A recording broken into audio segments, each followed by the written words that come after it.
So I've had a couple of people ask me to kind of do a video on my what I call my junk fish tank. This is a goldfish tank that I actually keep inside a shed out in my backyard.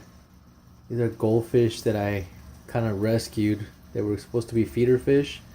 This black one right here, I actually got it from a friend and it had a really bad eye infection. As you can see, he's doing great, or she's doing great. This fish tank was pretty much made of extra parts. What's funny is that I kind of feel like this is my more neglected fish tank. These are all fish that actually had issues at one point or another from my other fish tanks, and I threw them in here because I actually thought they were gonna die. And I probably put like a good 20 fish in here, and nobody's died yet. If anything, they come in here and they find the fountain of youth, because nobody has died. They're all doing great. These are all parts from my fish tanks and stuff that I've actually just kind of fixed and just threw in here. This is a power head that kind of broke, and I kind of just rigged it and it works. So that's that. I have a sun filter that was broken. Put that in there and it's working. Put a whole bunch of live rock that I found, threw it in here. Put some sand, some leftover rocks that I had, threw them in there. Some corny decorations, threw them in there. But these fish are pretty healthy. I hope I don't jinx myself, but no problems. I had some jungle valve, but the goldfish love to eat them. So they're all up there, all destroyed. Kind of have this little cheesy light up there, but it works. I throw all my excess duckweed in here. They eat it. But all my guppies, platies, I mean, all these fish, like I said, had their own issues. And they're doing great. As a matter of fact, this fish that is right there, true story, I actually rescued him, and I wish I would have recorded this. I was at a pet store, and he was probably like 1.5 inches, and he was actually swimming with convict cichlids. I saw him and I had to have him because seriously, this guy was incognito. Him right there, he was swimming with them, acting like he was a convict, and they did not mess with him. But you should have seen the other goldfish. They were missing eyes, missing fins. So probably the best 10 cents I ever spent, because he's about 3 months old and he's a beast. He used to have a lot of black coloring on him, but it's gone. And all these fish right here pretty much were living in a bucket for a while before I found this fish tank. Actually, before I sealed this fish tank.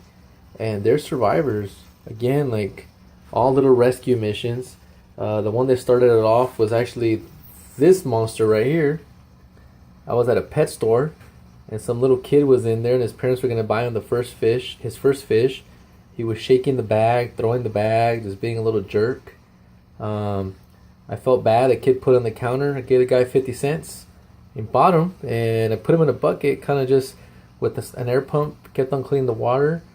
Probably had him there for like a month, and look at him now. He's a good, probably like 9-10 inches. He's about 10 months old. This guy right here, where did I find him? Oh, he was one of my friend's fish that they won, and that guy was all beat up. He had a whole bunch of fin issues. They let me have him, throw some antibiotics. He did good. And this one was another feeder fish that they were gonna sell to someone, and I just liked his markings, and I told the guy just to let me have him, so he did. But he was pretty beat up when I got him too. But these were all feeder fish. But man, can these guys eat? And again, I have them pretty neglected. I have them here in a shed. I live in the Central Valley of California. It gets about 100 degrees. I have them in this goofy shed in here, as you can see. I got a whole bunch of crap in here. A lawnmower, old fish tanks, bunch of junk. And I just keep them in here, and they do pretty good. It's a 55 gallon. I feed them twice a day, in the morning and at night. And my water parameters are probably the best out of all my fish tanks.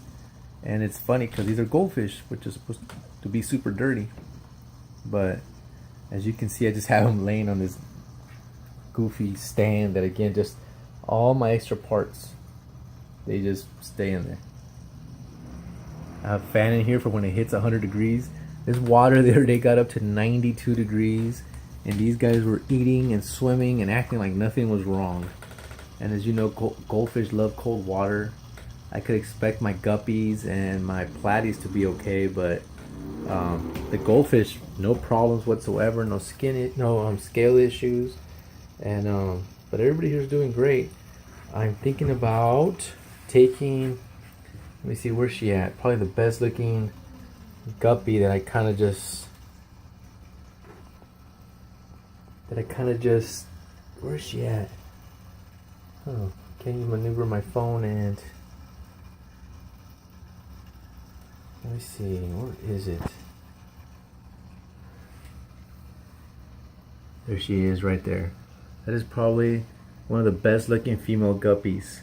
I keep on thinking about catching her and putting her in my other guppy tank just so I can breed her. But she's always so happy in here. And none of these fish have had any fry. None of them have gone pregnant. I think, even if they did, the goldfish would probably eat them. But these are some good looking platies. These are some good looking guppies. And these are all, again, my throwaway fish that I didn't want. And again, my fish are, this water is always clean. Like the ammonia is always 0. The nitrates are 0. The nitrites get a little bit, high, but again, perfect conditions.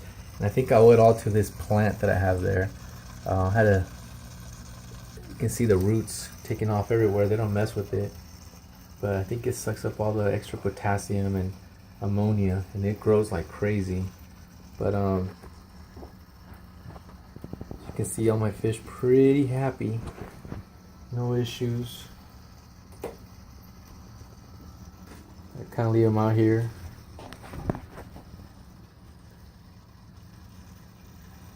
A lot of fish in there. I'm thinking about upgrading to like a 160 gallon, one of those Rubbermaid tubs, and throwing them in there. Just because the goldfish are getting so big, and just because like I really like that goldfish. That dude, I don't think this video does him justice. He's a beast. Sometimes I throw bloodworms in there and he'll eat them, even though I know I shouldn't be feeding him that, but my platies and guppies love bloodworms. And that black Moor is pretty cool. He's an animal too. He's huge. I'm surprised. He at first was real sluggish as far as eating, and like now he is pretty aggressive with his eating. Turn up that light. But as you can see, everybody's pretty happy in here. No issues. I'm actually kind of shocked because again, I'm like I spent a lot of time on this. Kind of my experimentation tank, and I probably haven't lost any fish. Actually, I haven't lost any fish in here, and I've had it up for like almost 8 months. And in my other tanks that I baby, I've lost a lot of fish with the heat. It gets over 100 degrees here in the Central Valley in California, and this shed has some insulation, but it still gets pretty warm in here. As you can see, pretty happy. Oh, and I have a lot of snails, so maybe you can see right there, snails, they came in my plants. As you can see, my platies, cool, they're happy. See the roots right there? The roots go all the way like this. All the way over here. All the way to right there, looks kind of cool. Try to get them to go down to the bottom to the sand, but it won't happen. But as you can see, this fish tank is kind of a mess, but the fish are super happy. Anyways, thanks for watching. Let me know if you have any questions.